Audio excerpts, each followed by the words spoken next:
The Seattle Seahawks have fallen to the Las Vegas Raiders, and this was a close, hard-fought game in overtime, but the Seattle Seahawks just fell short in the end. We're going to talk about the future of this team, this upcoming game against the Rams with Sean McVay, who's literally getting knocked out by his players, and also what Coach Pete Carroll had to say about some of these controversial calls that could have tipped the game. We are a brand new channel, so make sure you hit that subscribe button for more NFL content. Wow, and breaking news, the Seattle Seahawks are picking up a little gem here in Johnathan Abram at safety. We all know the Seahawks haven't had Jamal Adams all year. He suffered a devastating injury earlier on in the season. But now they pick up a heavy hitter in Johnathan Abram, a former first-round pick for the Raiders, who's only really struggled in deep coverage but does a decent job in the box. And when he had his best season, it was when Gus Bradley was the defensive coordinator of the Raiders and ran that cover 3 Seattle Seahawks style scheme. So things didn't work out with the Packers. They're trying to play some younger talent. Hopefully he can find a role with the Seattle Seahawks. I believe he can be very successful, and there's a reason why he was drafted in the first round. Very athletic guy, just has to get it together in deep coverage. The Seahawks were expecting to have a blast returning home after having to lose to Botox Brady out there in Germany.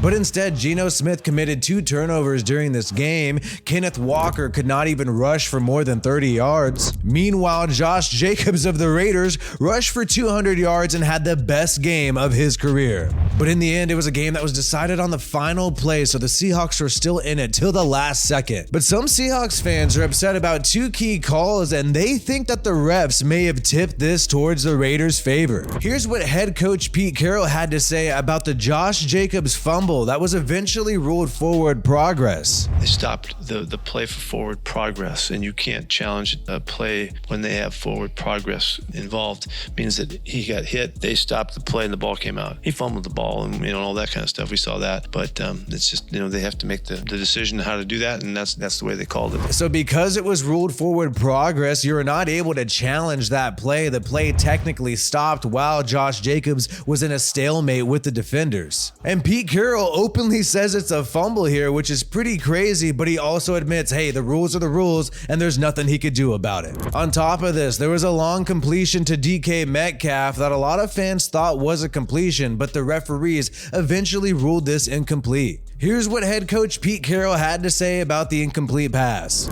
Were you surprised they overturned the Metcalf catch? The one to DK? Yeah, I was.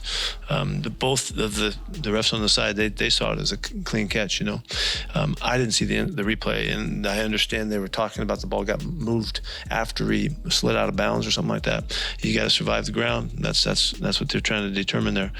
They were clear that it was a catch and on the side, so they were surprised that it got turned. And DK Metcalf was incredibly upset. The referees argued that he did not maintain possession, that the ball hit the ground. He lost control as he went to the ground with the football. And it was actually kind of funny to see Amik Robertson covering DK Metcalf there. Amik Robertson is 5'8", lining up against DK Metcalf. And hey, both of these are rough calls, and it felt like they could have gone either way. And I know this sucks for Seattle Seahawks fans. However, there were some calls that did not go the Raiders' way, like the Duran Harmon interception in the end zone that was eventually overturned and ruled incomplete. Plus, when the Seahawks got an interception at the beginning of the game, well, they decided to have a literal 12th man on the field to help block against the Raiders during a return. That could have been a penalty and brought that play just a little bit further back out of scoring range. And I do believe even if the Seahawks did get these calls, the reason why they lost this game was the simple fact that they had no plan to stop Josh Jacobs. Josh Jacobs had a historic game, and it seemed like the Seahawks did a good job slowing down Davante Adams as he was only held to 76 yards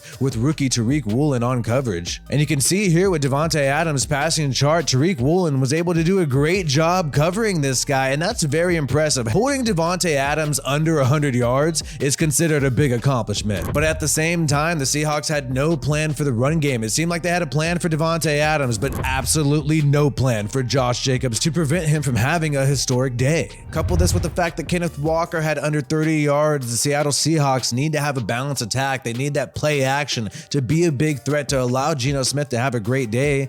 And Geno Smith did have a great day despite having to be one-dimensional, which was actually very impressive.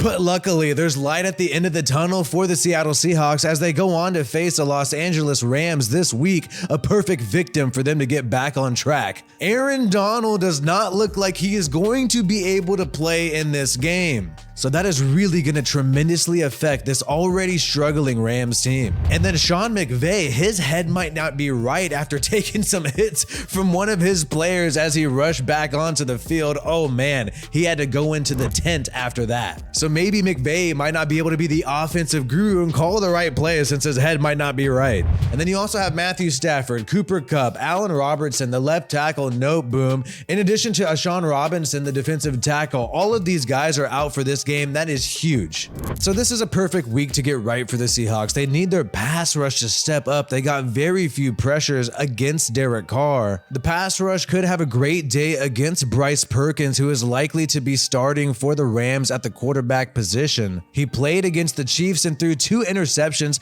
and suffered 3 sacks. So hopefully Uchenna Nwosu and Bruce Irvin can have a day against Perkins. Either way, the Seahawks have the Rams, then they return home and play the Carolina Panthers. Then you got to play the 49ers and along with the Chiefs, Jets, and Rams. So still a tough schedule ahead. Let me know your prediction for the Seattle Seahawks this year. They now sit at 6-5, 1 game behind the 49ers. Can they still catch up or surpass the 49ers and win the division this year? Let me know in the comments below. Like this video if you haven't already and subscribe to this channel for more NFL content. My name is Wi-Fi Willie. Peace out, and I hope you have a good one.